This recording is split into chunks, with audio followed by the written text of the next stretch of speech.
ليه بقول لكم ما في سياسة؟ أصل الوثيقة اللي قبل يومين قدموها فوق القصر الجمهوري ده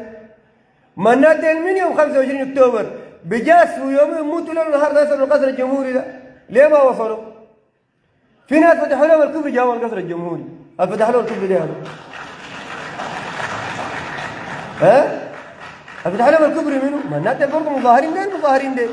ولا في مظاهر كده وده خيار فقوس ما ده المظاهر عنده مطالب وده مظاهر عنده مطالب ولا كيف؟ ده بيفتحوا له الكوبري بيفتحوا له بيقفلوا له الفتحه بتاعت الكوبري واحده بيجيبوا القصر الجمهوري وده بدقوا من القصر الجمهوري احنا بعد شويه نقول يا جماعه نادلوا للقصر الجمهوري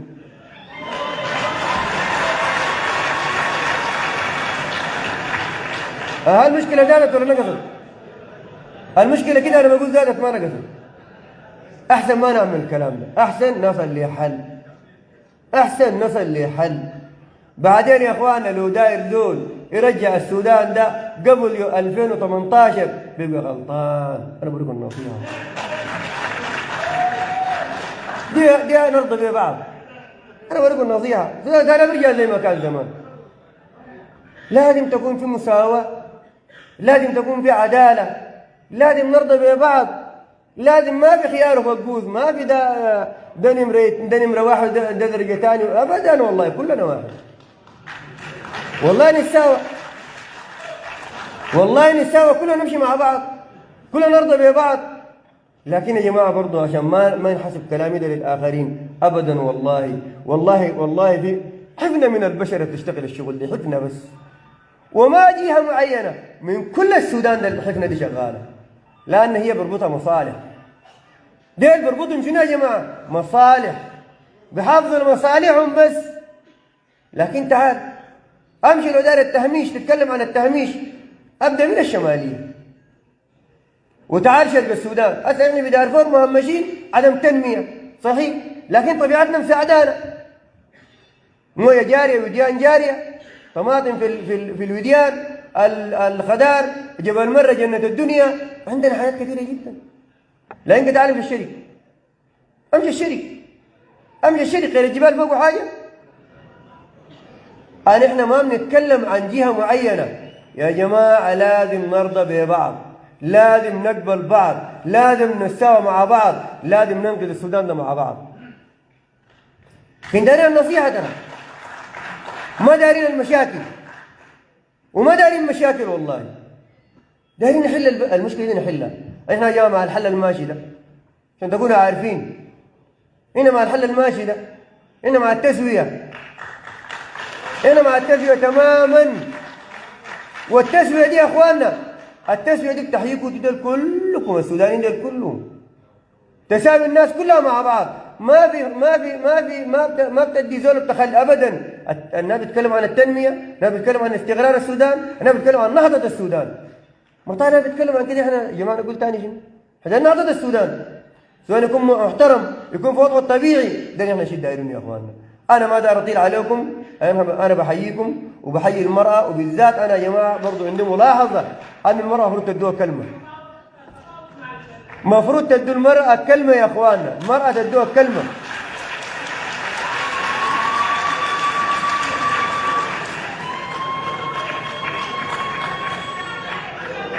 برضه انا جاي من هنا بجي يا اخواننا في الحركه الشعبيه اخونا عبد الواحد قاعدين يالفوا لهم في قصص بيجي دقاني بقوا جايين نشتغل بيعملوا لهم مصايب ولما يندقوا بيقوموا بجوطوا بيتباكوا انا من هنا بقول لهم يا اخواننا تعالوا السلام احسن لكم ما دارين تجوا السلام في الظروف دي فعلا الظروف دي انا بقول لكم اصبروا شويه كلامكم صحيح لكن كان التزموا كويس التزموا المواطن ده عندكم واحد ما ده فلان وده علان وده لا ابدا المواطن ده مواطنكم كله المواطن ده كله حقكم كله انا الدايره منه فقط بسيطنا من هنا داير السلام مرحب بهم لكن لغايه ما يتم الوفاق ده احنا دايرين نقول التزموا يا جماعه رساله يا عبد الواحد ورساله عبد التزموا ما في ذنب بيجيكم في مناطقكم لكن لو جاوزت مناطقكم بتلقوا المال بيجيكم لما كنا ما واضحين ما ممكن انا تهجم علي سقاتي محلي ده مع صديقي بدافع عن نفسي ما بستسلم لك ما انا قاعد الدفاع عن نفسي واجب يا اخواننا حق مشروع فنحن من هنا بندعوهم لانضمامهم للسلام وبنقول لهم مرحبا بكم، ونحن هم جزء لا يتجزأ مننا. وانا بحيي كل الحضور وبقول لكم شكرا جزيلا، ونحن ان شاء الله حنستمر وبرضه نمشي مع اهلنا الكواهله واهلنا الكنانه واولاد علي ولا هم من الحوادث. انا بعرف حوادث، احنا بنعرف حوادث بس لقيت هنا مقسمين كويس. احنا برضه دايرين منكم طوال يا اخوانا تشرعوا لنا في موضوع المصالحات بيناتكم، ما دايرين مشاكل ثانيه، دايرين مصالحه تبدا الصلح طوالي، كلكم تبدا طوالي، اللجان كلها تبدا الحين من القاعه دي تبدا اللجان طوالي. اخواننا حمر هناك برضه عندكم 3 4 جهات، هسه اخر حاجه قبلتوا بيناتكم برضه. الحكايه دي كلها دايرين تقييد فيها الناظر دمنعي، ما دايرين مشاكل، كلها مع برتي مع بني فضل بعالي منو بعالي منو كلها تقيف، ما دايرين مشاكل. فنحن انا سعيد بوجودكم، بشكر الاعلاميين لحضورهم معانا، ونحن يا جماعه يد في زي ما بيقولوا يد في يد تجدها بعيد. وبرضه يا جماعه عندنا امثال، انا في دارفور عندنا امثالنا دي لازم نطبقها يا جماعه. احنا بنقول لك موت ولدي ولا خرب بلدي كويس، وقال الفشخه دي انت خرب مدينته برضه. اخواننا برضه القبائل دي كان قعدنا منافسها نخرب البلد دي. انا داير ما داير اطيل، بقول لكم بارك الله فيكم وشكرا جزيلا وما قصرتم، وان شاء الله نحن معاكم نمشي البلد ننهض بالبلد دي لقدام. بارك الله فيكم والسلام عليكم ورحمه الله وبركاته.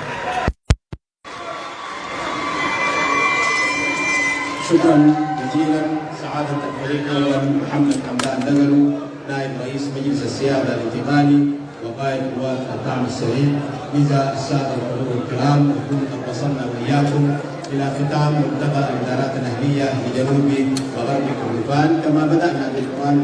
الكريم نختتم بآيات من الذكر الحكيم والشيخ الهادي.